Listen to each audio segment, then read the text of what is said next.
Hi guys. Today we are going through the best of r/AskReddit.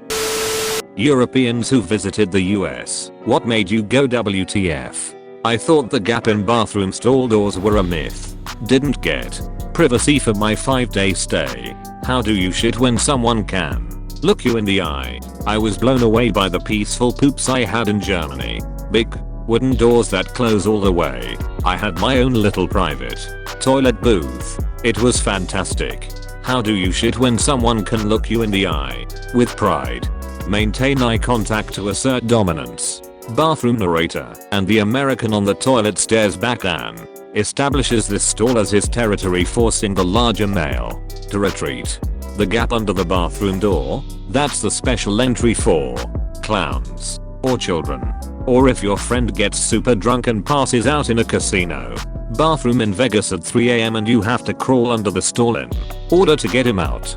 This happened to me in a casino in Humboldt. Small world. Having to crawl under, not the passed out part. This also happened to me in a steak and shake. Hey, this also happened to me in a steak and shake. I had a similar experience in a Denny's bathroom at 4 AM. Except I had to get lifted over the stall to slap him awake. This when you know you are true friends. Leave no man behind. Your comment just reminded of something kinda shitty I used to do. Back when I was in elementary school, I would lock the bathroom stall door as you do, then after finishing my business, crawl under the door/wall to get out of the stall and just leave the bathroom with that door still locked. I did wash my hands. I don't know why. I think I did it during 3rd grade, maybe 2nd grade as well.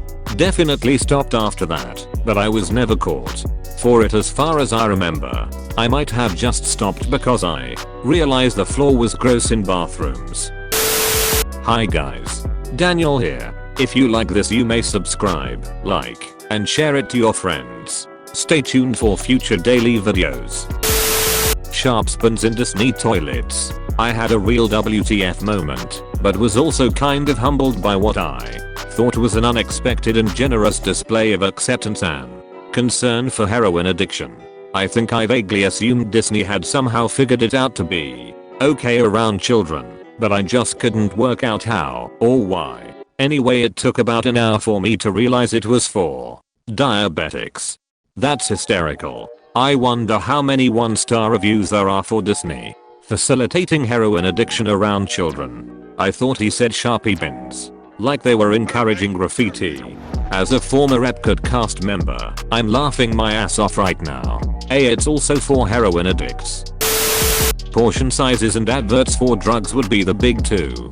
All the other differences would be either stuff you don't experience on holiday or within the kind of differences you'd expect from another country, but the meals were just unbelievably massive, and having people hawk serious medication to you through the TV was very jarring. Oh, and the number and duration of ad breaks as well. One night, me and my dad were in some small town on our way to somewhere else, decided to watch Silence of the Lambs on TV. The ad breaks towards the end were insane, completely ruined the film.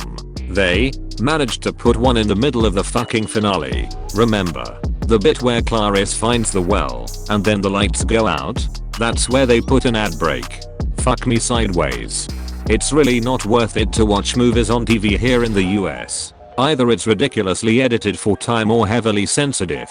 It's anything over a PG rating. Once watched Major Pain on TBS, I think, and they silenced the farts from the movie.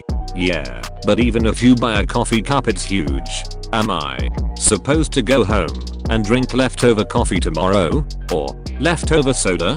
I agree, ads suck, and medication ads are ridiculous. The portion sizes actually aren't unreasonable if you know where they come from, though. You aren't expected to eat the full meal at a restaurant.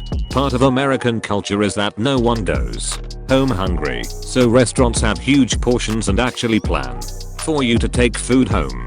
Olive Garden has an entire section of the menu dedicated to this, where you order one of a certain set of dishes and you take another of that set of dishes home. Both are big enough for 2 meals, easily.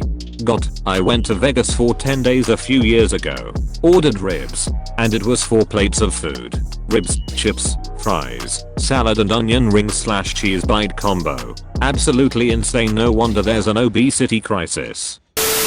The choices of cereal at the breakfast in the hotel in Miami Beach all had at least 20% sugar. Everything about Las Vegas, but in a good way. How New York City taxi drivers drive.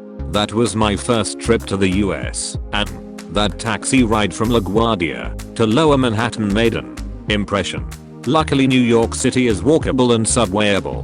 I once caught a cab to LaGuardia and was running late because I had such trouble finding a cab, which is a whole story in and of itself. I'll let the taxi driver know that I was worried about missing my flight, and he bloody well floored it. I gave him like a 50% tip. Checked in for the flight with less than 2 minutes to spare before Q-off. Especially as a bloody introverted Finnish person, stereotypes kicking in. It was terrifying how people had a ton of chit-chat and were really talkative, wished me a good day and asked about useless stuff. Don't talk to me please, I am not qualified for this. Apparently I was Finnish in another life. It's exhausting. Bless your heart. And I mean that in the nice Midwestern way, not the backhanded insulting Southern way. I work at Starbucks. We are required to make customer connections and we even have a score on how good it is, lol. I hate that. I just moved to central Pennsylvania from northern New Jersey. My old Starbucks was strictly business, no chit chat. Just the way I like it. My new local Starbucks is full of forced pleasantries and I honestly can't stand it. Even the drive through. Sorry Ariana, I just don't really feel like opening up about my day. Portion sizes, extreme air conditioning, like fridge temperature inside. Advertisement seems to be everywhere possible. Ads on how much you can sue people. Honestly, WTF. Extreme patriotism, stars, and stripes on every item you can think of. Homeless people, especially in San Francisco. I agree on everything except air conditioning. If I want my nipples to be hard as soon as I walk in the door, then by God, they will be hard. Fuck yeah, I get in the car, I wanna see my breath. If I could sleep inside my freezer I would. Roadside billboards scattered along the interstates in the south. Billboard #1, Jesus. Billboard #2, porn and booze. Next exit. Billboard #3, guns. Guns. Guns. Yep. Driving down the interstate near where I live, you can see billboards that go. Strippers. Be washed in the blood of Jesus. Adult toys. Next exit. For the wages of sin is death. Strippers. Edit. It's Georgia. I live in Los Angeles. Our billboards are like La's largest recreational marijuana dispensary. Next exit. Something in Spanish. Pawn shop and bail bonds. Something written in Mandarin Chinese that I can't read.